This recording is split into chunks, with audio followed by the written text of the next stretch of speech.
Olá! Hoje a gente vai mergulhar de cabeça para entender o que acontece dentro de um computador. Vamos desmistificar como as peças físicas, o hardware, conversam com os programas, o software, para fazer toda essa mágica acontecer. Vamos nessa? Vamos começar com uma pergunta que parece simples, mas não é. O que de fato acontece quando a gente aperta o botão de ligar? Desse simples ato até o sistema estar pronto para uso, tem uma jornada fascinante acontecendo ali dentro. E é essa jornada que a gente vai explorar agora, camada por camada. Bem, no coração de todo computador existe uma dualidade fundamental. Pense no hardware como o corpo da máquina. É tudo aquilo que a gente pode ver, tocar.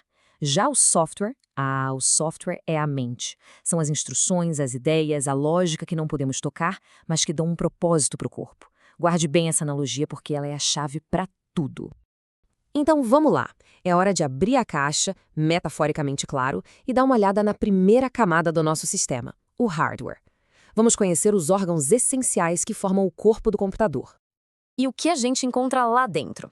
Bom, temos os componentes principais, a CPU, que é o cérebro pensante, a memória RAM, que funciona como a memória de curto prazo para aquilo que está acontecendo agora, o armazenamento, seja SSD ou HD, é a memória de longo prazo. E a placa-mãe? É tipo o sistema nervoso, conectando tudo e todos.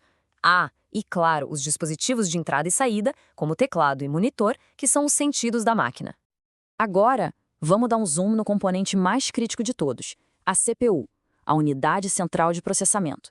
E não é exagero dizer que ela é o cérebro de toda a operação. A função dela é executar as instruções dos programas e comandar absolutamente tudo.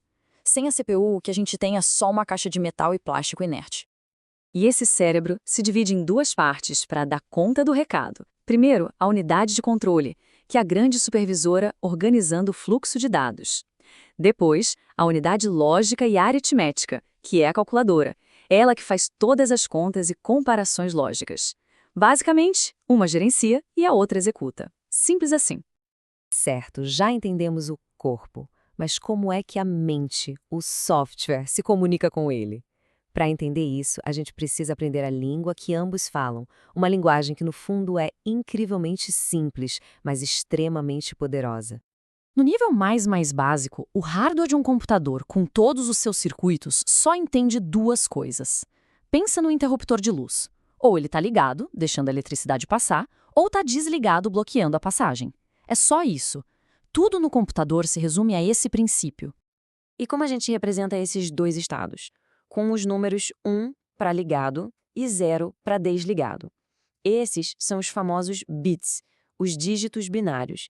Eles são literalmente o alfabeto com o qual toda e qualquer informação digital é escrita. Uma letra, uma cor, uma música, tudo, no final, é uma sequência gigante de uns e zeros. Tá, mas como um número que a gente usa no dia a dia, tipo o 97, vira essa sequência de zeros e uns? O processo é até bem simples, é só ir dividindo por 2. A gente divide o número, anota o resto da divisão e repete o processo com o resultado até não dar mais. No final, é só ler os restos que a gente anotou, de trás para frente. E pronto, é assim que qualquer dado é traduzido para a língua que a máquina entende. Só que, claro, um código binário sozinho não significa nada. É aí que entram padrões como o ASCII. Pensa nele como um dicionário, uma tabela de tradução. Ele diz que uma certa sequência de bits equivale a um número decimal, que por sua vez corresponde a um caractere.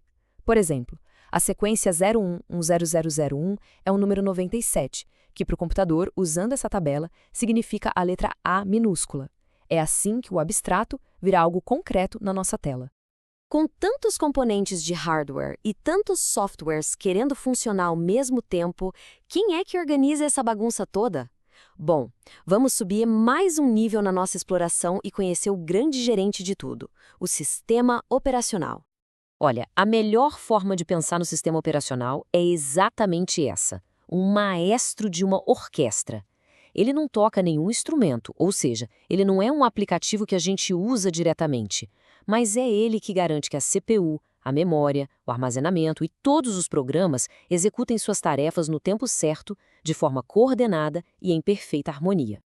Na prática, o sistema operacional é o gerente de recursos definitivo. É ele que decide quem usa o quê e quando, qual programa vai ter a atenção da CPU naquele momento, quanta memória RAM cada aplicativo pode pegar para si, onde os arquivos vão ser guardados, como o teclado vai conversar com o sistema, tudo isso é trabalho do sistema operacional. E, finalmente, chegamos à camada superior, a mente da máquina. O que é o software, no fim das contas? Na sua essência, é bem mais simples do que parece. É um conjunto de instruções detalhadas, quase como uma receita, que diz ao hardware exatamente o que fazer.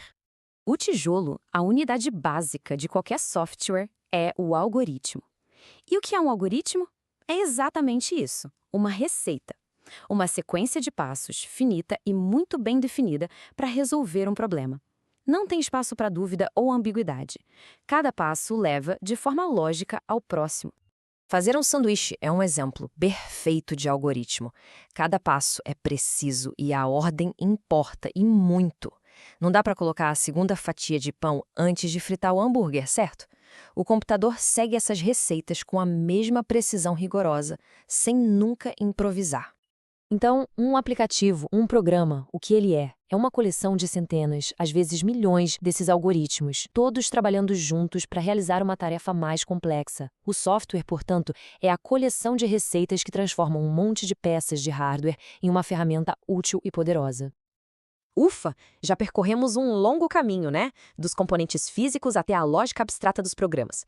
Para concluir, vamos colocar o sistema computacional de hoje em uma perspectiva histórica e dar uma espiada no que vem pela frente. A evolução do hardware foi uma coisa espantosa. A gente saiu de computadores que ocupavam salas inteiras, baseados em válvulas gigantes para os transistores. Depois vieram circuitos integrados que colocaram vários transistores num chip só.